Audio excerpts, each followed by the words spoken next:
ini kan banyak isu Mas. Ya. Isunya bahwa Pak Arsyad ini berkali-kali cuma datang ini main-main. Ya. Cuma datang ini pecah suara. Ya. Loh, justru kalau saya berpendapat bahwa Pak Arsyad ini justru yang berkali-kali datang ini yang tidak main-main. Tiba-tiba ada telepon dari Pak Mentan, Pak Amran Sulaiman, bahwa untuk khusus Luwu Utara yang siapkan wakilnya Panglima Pak Ruli Rosano, yang siapkan untuk komunikasi 01-nya ya Pak Amran Sulaiman. Ini kan lebih mudah Mas. Saya dengan beliau ya alhamdulillah kenal sejak 2018. Pak Andi Sudirman, Pak Andi ya? Sudirman. Ya. Pak Andi Sudirman. Jadi untuk berkoordinasi dengan beliau ya kadang lewat via WA, teleponan juga bisa. Iya. Oh iya, jadi kemungkinan menangnya gede juga artinya. Iya, insya Allah kita tetap optimis. Nah, kalau doser kan harus menang Mas. Siap.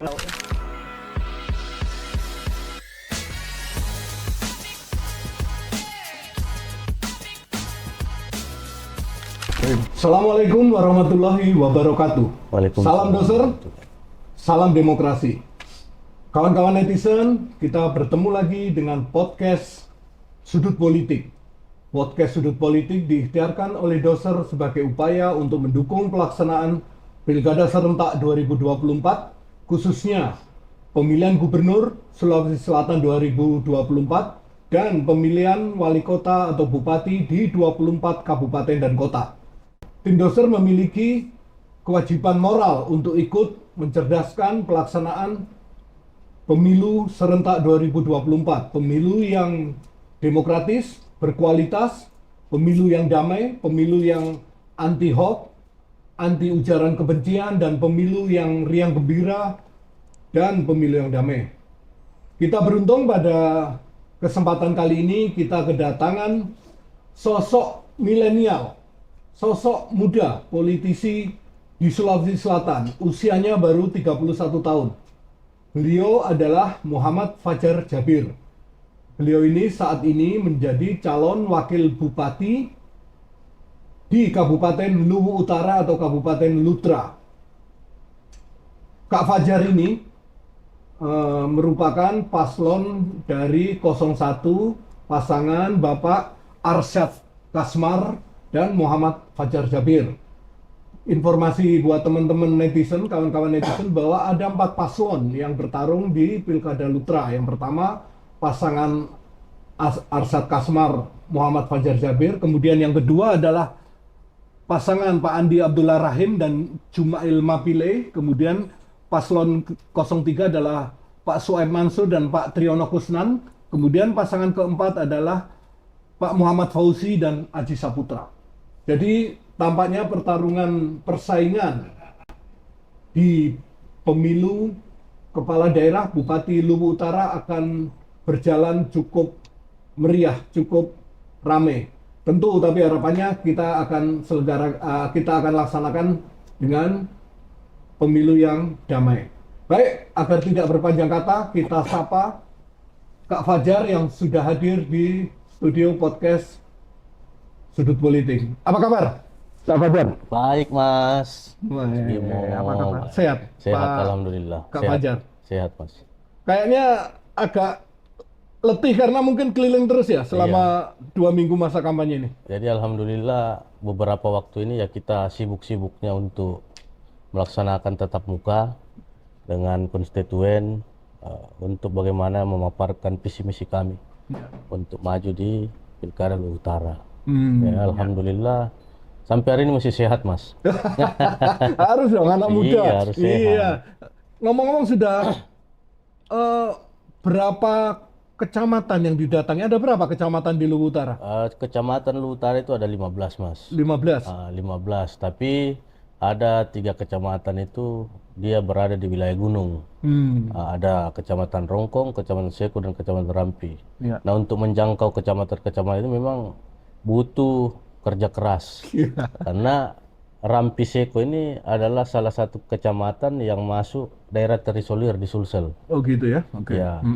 Jadi memang butuh energi untuk Effort kesana. yang lebih tinggi Iya, ya? benar. Apakah yang 3 ini sudah didatangi? 3 kecamatan Kalau ini? saya sementara baru sampai di Rongkong. Tapi Rongkong, kita ya? lagi jadwalkan karena memang di pemilu ini dibagi wilayah zonasi. Ya. Jadi yang kami sasar dulu ini wilayah zonasi yang memang kita bisa jangkau. Oke. Tapi ya kita pastikan bahwa di beberapa wilayah kecamatan ini memang sudah ada tim di sana yang siap bekerja dan sudah bekerja, Ya.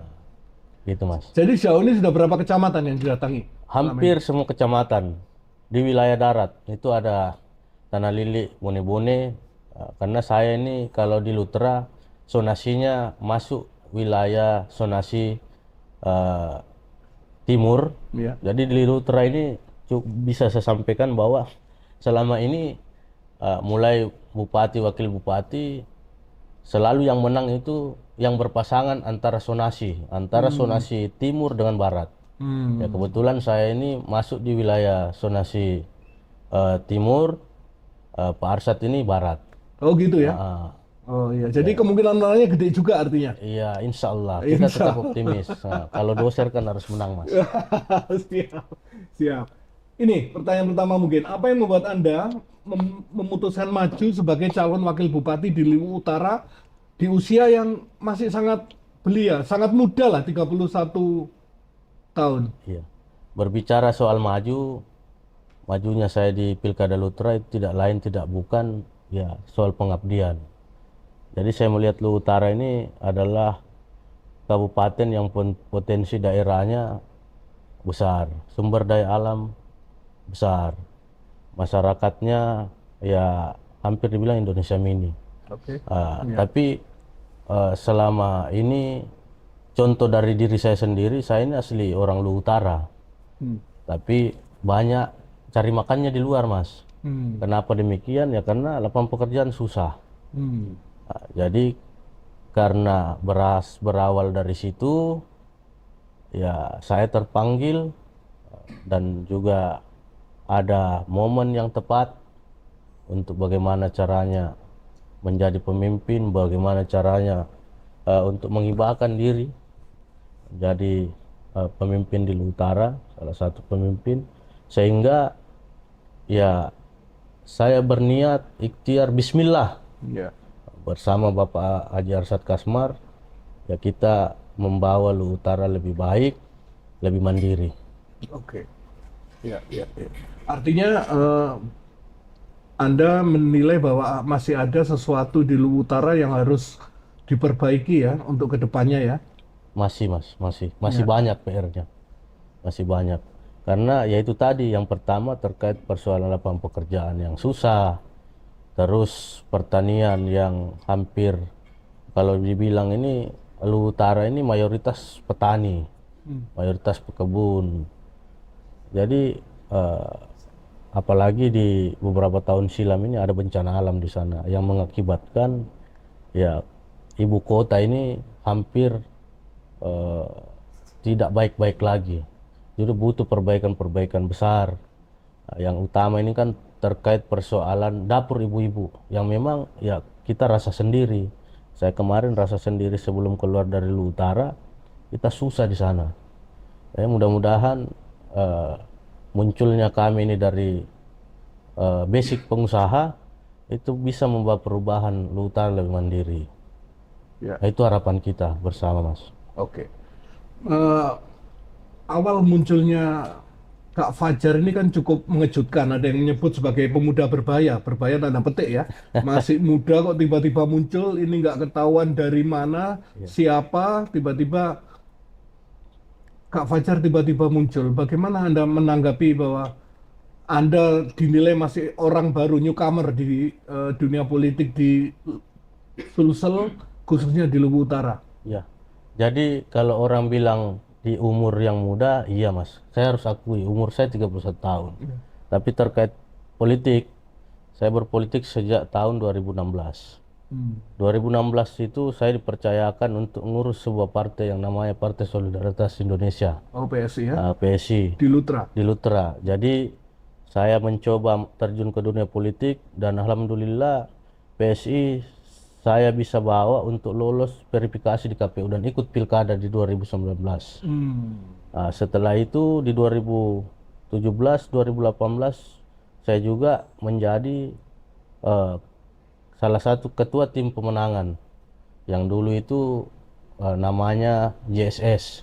Selain menjadi ketua partai, ada tim yang namanya Jaya La Sulsel untuk memenangkan salah satu paslon, yaitu paslon Prof Andalan. Oh, maksudnya Pilgub Sulawesi Di Selatan Pilgub ya. Sulawesi Selatan. Prof Nurdin Abdullah dan Andi Sudirman Andi Sudirman Sulaiman. Sulaiman. Ya, alhamdulillah pada saat pertarungan itu kita menang. Di 2019 juga saya sempat nyalek di provinsi dari Partai Solidaritas Indonesia. Awalnya kita niat nyalek di kabupaten, tapi karena perintah partai kita harus lompat ke provinsi karena mungkin partai melihat ada potensi di sana, sehingga ya mau tidak mau harus ikut.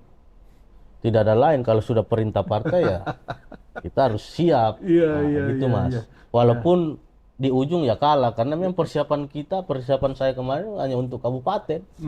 Tiba-tiba didorong Tiba-tiba sama partai. didorong partai untuk naik ke provinsi. Ditugaskan partai ke Ke provinsi provinsi. ya. Jadi ya wilayah juga Luwu Raya ini, ya saya kemarin dapat wilayah Luwu Raya ini luas, wilayah 11. Waktu JSS tadi tugas Anda di mana? Kalau Waktu JSS saya pemenangan, sebagai koordinator kabupaten Mas, Ya. pemenangan di Luwu Utara. Ya. Jadi alhamdulillah kemarin itu ya kita walaupun di urutan kedua di Kabupaten Luwu Utara, memang kita lawannya incumbent. Nurdin Halid kemarin ini dengan kekuatan besarnya memakai jaringan-jaringan kuat di Luwu Utara, sehingga ya kita berada di urutan kedua Luwu Utara pada waktu itu. Tapi ya pada dasarnya di pertarungan pilgub itu ya kita menang. Anda sebagai koordinator kabupaten ya, Iya, saya koordinator kabupaten Mas. doser di Luwu Utara, Doser waktu dulu masih namanya JSS. JSS ya. Jaya La Sulsel. Cikal bakalnya doser itu. Cikal bakal doser. Oke. Karena dulu doser masih disuruh sembunyi. 2024 kemarin Pilpres, pemilu dan Pilpres apakah 2020 ya. Kembali lagi saya mulai usaha berkembang 2024 kemarin Panglima telepon harus turun gunung untuk memenangkan Prabowo di Luwu Utara. Jadi alhamdulillah kalau perintah beliau mau tidak mau, suka tidak suka ya harus turun. Ya. Saya kesampingkan usaha dulu, saya turun untuk bagaimana caranya membentuk tim yang namanya tim doser kembali, kita rekrut kembali, dan alhamdulillah 2 bulan kita kerja, Prabowo Gibran menang di Luwu Utara. Yang awalnya Sulsel ini orang bilang ini basis siapa? Amin pada waktu itu. Anies Mohaimin ya. 01 ya. 01. Ya. Tapi setelah tim doser dari Batu Licin datang, ya alhamdulillah semua wilayah yang dulunya merah itu menjadi hijau dan menang. Termasuk Luwu Utara. Termasuk Lutra. Ya. Merah Survei ya. awal kita di angka 34%. Kemenangan akhir itu ada di 66%, sangat signifikan. Tapi ya mau tidak mau, suka tidak suka, kita dibantu oleh seluruh stakeholder. Iya. Oke.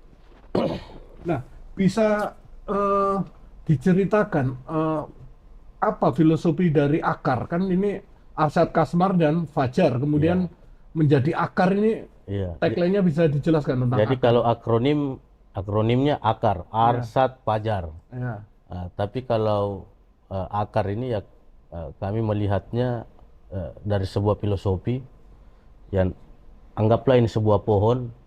Pohon ini punya batang, punya ranting, punya daun, punya buah, itu karena ada akarnya. Ya, kita ambil dari situ.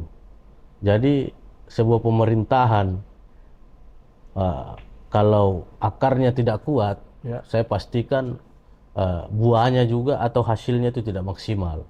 Oke. Ya insya Allah kami dari pasangan akar ini memulai dari pondasi akar. Iya. Pondasi akar sehingga serapan-serapan dari akar ini menuju pohon, menuju batang, menuju buah, itu bisa diserap maksimal sehingga ya masyarakat nantinya bisa sejahtera. Itu Jadi harapannya ya. iya harapannya kita seperti itu. Jadi dari akar ini untuk memberikan support makanan ke yang namanya pohon. Ya, Dari ya. akar ini kita memunculkan SDM yang baik, sumber daya yang kita kelola, bagaimana memikirkan pertanian, bagaimana pokoknya menyelesaikan banjir di utara. Nah ini semua yang harus kita ramu dari akar. Oke, Itu menurut siap. saya, Mas. Nah, ini menarik. Pasangan akar ini yang saya lihat kan eh, perpaduan antara senior dan junior. Di situ Pak Arsad Kasmar, beliau adalah politisi senior lah. Kemudian Anda masih milenial dan pendatang baru. Ini tampaknya seperti pasangan di pusat kemarin, kayak Pak Prabowo Gibran kan, beliau senior dan sepertinya juga Pak Arsad ini juga pernah kalah 3 kali ya di Pilkada Lutra. Iya, Pak Mas. Prabowo pun di Pilpres juga seperti itu, tapi alhamdulillah akhirnya menang juga. Nah, di Pilbub Lutra ini sepertinya pasangan Anda juga seperti itu antara senior dan junior. Bagaimana Anda melihat sosok Pak Arsad Kasmar sendiri? Ya. Saya melihat sosok Pak Arsad ini adalah sosok tokoh nasional dari Luwu Raya yang memang kecintaannya terhadap Luwu Utara itu luar biasa. Berkali-kali dia jatuh, berkali-kali dia kalah, tapi bangkit, kalah, bangkit, kalah, bangkit. Sehingga kalau orang bilang, ini kan banyak isu, Mas. Ya. Isunya bahwa Pak Arsad ini berkali-kali cuma datang ini main-main. Ya. Cuma datang ini pecah suara. Ya. Loh, justru kalau saya berpendapat bahwa Pak Arsad ini justru yang berkali-kali datang ini yang tidak main-main. Nah, beda kalau yang main-main itu yang baru pertama kali datang ya kita tidak tahu. Ya, ya, Kalau Pak Arsad ini kan ya itu tadi saya bilang dia karena kecintaannya terhadap kampung halaman, nah, sehingga ya dia sudah kalah datang lagi, kalah datang lagi. Kalau orang bilang main-main, orang kampanye pakai duit, Mas. ya, ya, ya, ya. Habiskan miliaran. Iya. Itu orang kalau mau ngomong main-main, makanya kemarin ya Pak Arsad buat sayembara. Kalau ada yang bisa buktikan bahwa Pak Haji Arsad ini main-main, ya kita kasih 3 miliar. Pak Arsad kasih 3 miliar. Oh, Kalau ada yang berani iya. membuktikan. Tapi kan sampai detik ini belum ada. Terkait isu ya, isu bahwa ada hoax yang dilempar bahwa Pak Arsad maju pilkada untuk mecah suara demi Iya. kepentingan paslon tertentu. Persoalan tertentu. Makanya itu dia kita buat sayembara kemarin. Di samping itu ya kita memaksimalkan orang ngomong itu ya kita kerja aja. Ya. Kita kerja aja karena memang Pak Haji Arsad ini betul-betul pulang ini nawaitunya tidak lain tidak bukan setelah saya ketemu beliau sempat sampai jar kita ini pulang mau mengabdi bukan mau cari makan di sana. Kalau terkait makan kita sudah selesai. Ya.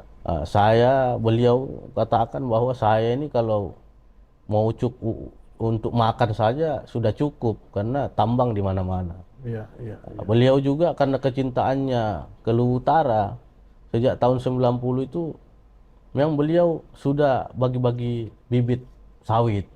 Oh, ya. Dan itu sudah dirasakan masyarakat pada hari ini, Mas. Jadi banyak masyarakat yang menyekolahkan anaknya sampai SD, SMP sampai dengan kuliah. Itu Disebut bentuk Bapak Sawit atau apa itu iya. masalahnya? Jadi di Luwu Utara beliau disebut Bapak Sawit.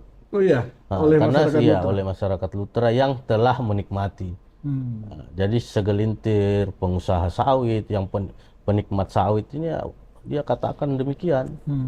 Karena memang Pak Haji Arsad ini itu tadi sejak tahun 90 sudah bagi-bagi sawit. Ya kenapa ada perusahaan di sana? Karena perusahaan melihat bahwa ya adanya potensi sawit di sana, makanya siap untuk buka perusahaan sawit di sana. Ya. Ya alhamdulillah masyarakat bisa menikmati hari ini. Ya, Pak Arsad Kasmar kalau nggak salah bukan hanya tokoh di Lutra ya, tapi bahkan Luwu Raya ya. Beliau Ketua Umum Kerukunan Keluarga Luwu Luwu Raya, Raya ya, di KKLR. nasional, iya. Nasional, tingkat Iya, nasional ya. nasional. Jadi beliau memang ketua KKLR keluarga Luwu Raya itu nasional. Jadi kalau ada di Kalimantan ya ketuanya ya Pak Haji Arsad. Oke. Kalau Saya dapat informasi bahwa pasangan akar ini sebenarnya malah pada masa-masa menjelang pendaftaran ke KPU itu bahkan tidak muncul, baru muncul di injury time di saat-saat terakhir tiba-tiba muncullah pasangan akar yang didukung oleh PAN. Nah, bisa diceritakan nggak Kak Fajar bagaimana tiba-tiba Pak Arsad muncul dan kemudian bisa bergandengan dengan Anda? Iya. Jadi memang kalau saya pribadi kemarin banyak berkomunikasi dengan calon-calon bupati sebelumnya. Tapi Calon bupati di Lutra nih, Mas. iya, Oke. tapi melihat dari potensi itu, memang sejak awal saya menginginkan ketika saya maju, saya berpasangannya dengan Pak Ajar Kasmar. Oh, Ah, ah. Kak Fajar sudah melihat itu Iya. ya kalau maju. Iya, karena memang ya yang kita lihat di sini yang betul-betul bisa merubah Luhut Utara ini adalah sosok beliau. Saya komunikasi juga dengan Ketua PAN beberapa waktu sebelum itu. Ketua PAN Luhut Utara memang merekomendasikan juga Pak Karimuddin, merekomendasikan bahwa kalau Dinda serius mau maju, kalau bisa dengan Bapak Haji Arsad Kasmar. Nah kebetulan saya juga selama itu berkomunikasi dengan Panglima Doser pada waktu itu. Ya,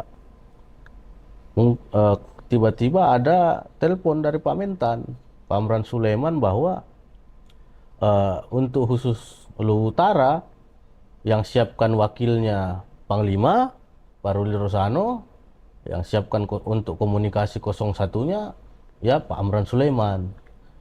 Jadi berpasangannya kami ini bukan berpasangan secara saya dengan Pak Jarsad. Saya mau, tapi Pak Jarsad pada waktu itu memang dia sudah hampir tidak mau maju lagi. Kenapa beliau semangat pada hari ini? Karena memang yang minta beliau maju di Luhut Utara itu Pak Menteri Pertanian, dalam hal ini ya Pak Amran Sulaiman. Maka dari itu sebelum dia putuskan untuk maju, saya diundang ke Jakarta, Mas. Oh iya. 2 hari sebelum pendaftaran, berakhir pendaftaran. Jadi saya ke Jakarta itu tanggal 26 malam. Saya ketemu beliau malam di rumahnya di Bambu Apus. Beliau siapa ini? Pak Haji Arsad. Oke. Karena beliau minta saya ke Jakarta. Dia mau lihat yang mana calon istrinya ini. Pasangannya. Iya, yang pasangannya. Karena yang rekomendasikan Pak Menteri Pertanian, yang ngomong ke Pak Arsad bahwa 01 ini sudah disiapkan oleh Panglima Doser. 02-nya 02-nya, disiapkan 01-nya nanti Pak Amran yang siapkan, dan dia telepon. Makanya saya tiba di Bambu Apus, ya tinggal komunikasi. Beliau sampaikan ke saya, ya ini sudah perintah negara, karena Pak Menteri yang telepon saya, walaupun saya tidak siap dalam kondisi finansial, ya saya dalam diri saya karena cintanya saya terhadap Luhut Utara, ya saya harus turun gunung. Itulah yang membuat. Iya, itulah yang menyemangati beliau sehingga beliau memantapkan dirinya untuk maju. Jadi sejak dari itu ya partai juga sudah ada komunikasi singkat dalam waktu sehari, rekomendasi keluar. Mungkin ada komunikasi politik di pusat sana. Ya hampir saya juga ya terkaget-kaget, Mas, karena 1 hari ditelepon, 1 hari di Jakarta, pulang malam ke Lutra, malamnya lagi kita mendaftar ke KPU. Dan alhamdulillah lolos ya. Alhamdulillah lolos. Iya. Apakah ada semacam ucapan dari beliau bahwa bagaimana nanti terkait program-program yang bisa dibawa ke Lutra terkait pertanian? Nah inilah yang menyemangati sebenarnya Pak Haji Arsad. Karena beliau berpikir memang kalau tidak ada support dari orang besar, dalam hal ini Pak Menteri Pertanian untuk Luhut Utara ini, walaupun kita memimpin 10 tahun, sulit, Mas. Makanya karena adanya dukungan, dorongan dari sosok beliau, yang informasinya ke saya juga, beliau akan memberikan ketika kita duduk nanti insya Allah terpilih, beliau akan memberikan kuota pencetakan sawah sebesar 35.000 hektar ke Luhut Utara. 35.000 hektar Iya. ya? Cetak sawah. Iya, cetak sawah. Terus ada beliau juga menyiapkan program program peternakan sapi Australia itu di Seko. Pengemukan ya. Penggemukan sapi, pemeliharaan sapi itu peternakan di Kecamatan Seko sana.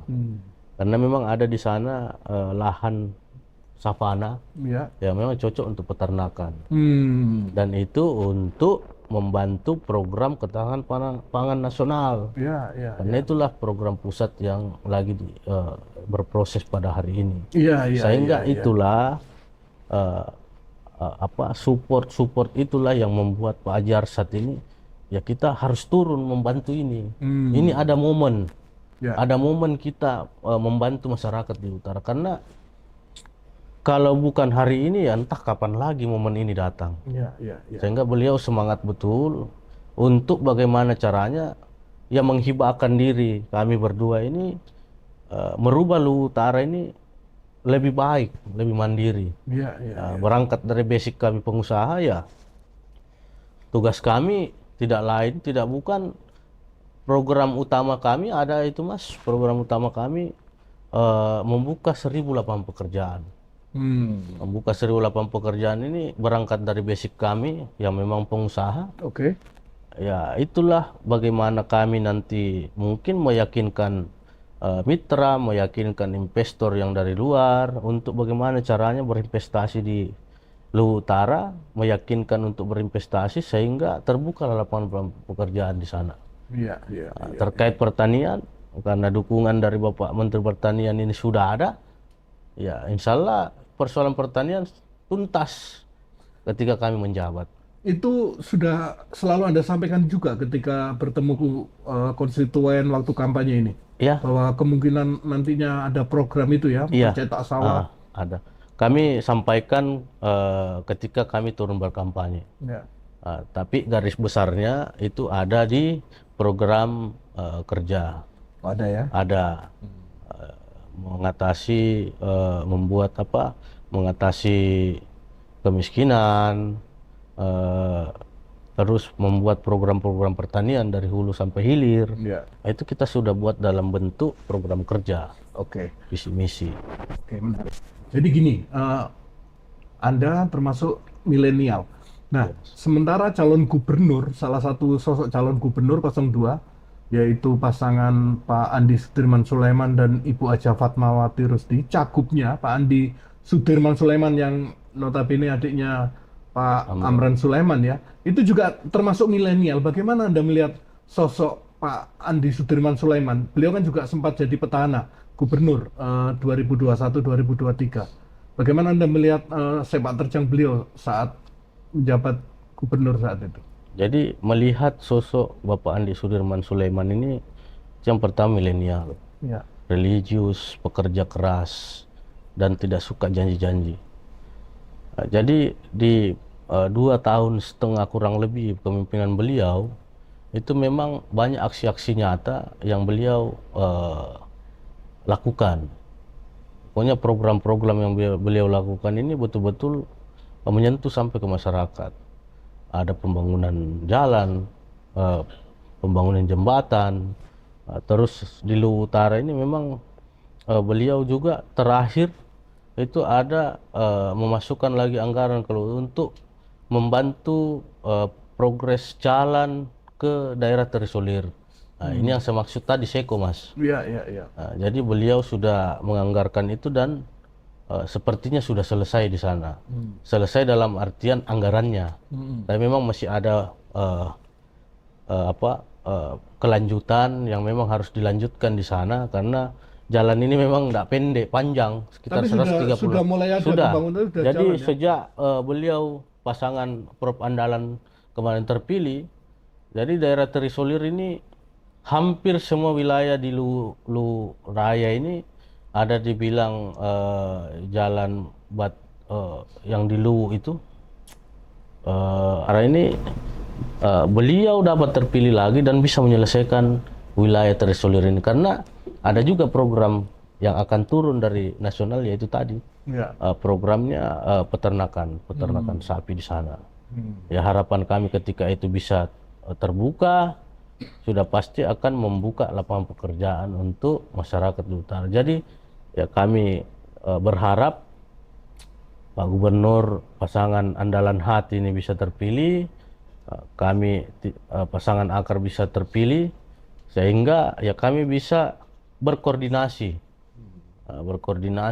ke gubernur, ke Bapak Menteri Pertanian nanti, sehingga apa yang ada dari atas ini bisa kita sinergikan sehingga masyarakat di Luwu Utara yang merasakan nanti. Iya. Jadi memang butuh sinergi, butuh kolaborasi untuk melaksanakan pemerintahan. Iya. Saya rasa Harapannya koordinasinya akan lebih mudah ya, karena Iya. selama ini sudah terjalin. kami pastikan lebih mudah, Mas. Saya dengan beliau, ya alhamdulillah kenal sejak 2018. Pak Andi Sudirman Pak ya. Andi Sudirman. Ya. Pak Andi Sudirman. Jadi untuk berkoordinasi dengan beliau, ya kadang lewat via WA, teleponan juga bisa. Iya. Jadi alhamdulillah ketika kita bisa menang di Lutra, menang di Gubernur, ya insya Allah banyak anggaran yang akan kita tarik. Yang saya akan minta khusus pribadi mungkin nanti ke Luwu Utara. Iya, untuk masyarakat Luwu masyarakat Utara ya, Luwu untuk Utara. kemaslahatan masyarakat Luwu Utara ya. Gitu, Mas. Iya. Artinya tugas Mas Fajar ini double ya, untuk pilkada serentak ini ya. Iya, Mas. Menangin andalan hati tapi juga menangin akar sendiri ya. Iya, Mas. Kebetulan saya juga ini sampai hari ini ya masih koordinator kabupaten tim doser di Luwu Utara. Jadi tugasnya double. Yang pertama memenangkan andalan hati di Luwu Utara, memenangkan akar di Luwu Utara. Karena perintah Panglima sudah jelas Iya. bahwa gubernur kita menangkan andalan hati, khusus Luwu Utara kita menangkan kandidat akar. Jadi saya rasa komando kita ini sudah jelas. Ya. Doser ini kan pada dasarnya tidak lari dari perintah dari Panglima. Ya, kami ini lahir karena satu komando. Iya. Kami menang karena satu komando. Ya. Tradisi kita kan tradisi juara, Mas. Ya, Ya, amin. mudah-mudahan gubernur kita menang, Ya. bupati kita menang, sehingga ya untuk bagaimana caranya khusus untuk masyarakat Sulawesi Selatan dan Luwu Utara, insya Allah. Oke. Mungkin yang terakhir, apa yang ingin Anda sampaikan kepada masyarakat Luwu Utara sendiri? Mungkin kalangan milenial, khususnya ya milenial dan Gen Z. Silakan, mungkin apa yang disampaikan? Ya untuk kalangan milenial, saya berharap berangkat dari harapan yang kita sudah buat, ikhtiar yang kita sudah buat, ya kami ini hadir untuk bagaimana caranya membuka lapangan pekerjaan untuk teman-teman milenial di sana. Saya juga pernah merasakan hal itu. Ketika kita sulit mencari pekerjaan, ya kita harus perantau, Mas. Nah, tugas mendampingi Bapak Haji Arsad ini ya membuka sebanyak-banyaknya lapangan pekerjaan di Luwu Utara, sehingga teman-teman milenial ini ya tidak perlu harus lagi merantau keluar dari Luwu Utara untuk mendapat pekerjaan. Itu harapan saya sebagai salah satu ya perwakilan dari milenial. Ya. Mungkin itu, Mas. Jadi coblos 01 Coblos nomor 1 akar. Insya Allah masyarakat Luwu Utara mandiri. Amin. Baik, terima kasih Kak Fajar. Ya, Semoga Mas. apa yang diikhtiarkan akan diijabah oleh Allah Subhanahu wa taala. Amin ya Rabbal Ya, Alamin. akan mendapat amanah dari masyarakat Luwu Utara. Amin. Terima kasih. Semoga Terima ikhtiarnya buat kemaslahatan bisa diijabah. Amin. Terima kasih sudah berbagi. Siap. Semoga informasi yang diberikan Kak Fajar ini banyak memberikan perspektif ya, khususnya buat masyarakat di wilayah Kabupaten Luwu Utara. Amin. Sukses ya Mas ya. Siap, sukses. Baik, demikian perbincangan kita dengan Kak Muhammad Fajar Jabir. Beliau adalah calon wakil bupati Kabupaten Luwu Utara Paslon 01 Arsad Kasmar Fajar Jabir. Demikian podcast kita kali ini, semoga bisa memberikan pencerahan, bisa memberikan perspektif baru menjelang hari pencoblosan Pilkada serentak pada Rabu 27 November 2024. Jangan lupa, pilkada kita jalankan secara demokratis, secara berkualitas, dan tentu saja pilkada yang damai. Tidak perlu bombe-bombean, tidak perlu nebar hoax, tidak perlu saling serang, tidak perlu ujaran kebencian. Terima kasih kawan-kawan netizen. Wabillahi taufik wal hidayah. Wassalamualaikum warahmatullahi wabarakatuh. Waalaikumsalam warahmatullahi wabarakatuh. Salam doser, salam demokrasi. Ratakan. Ratakan.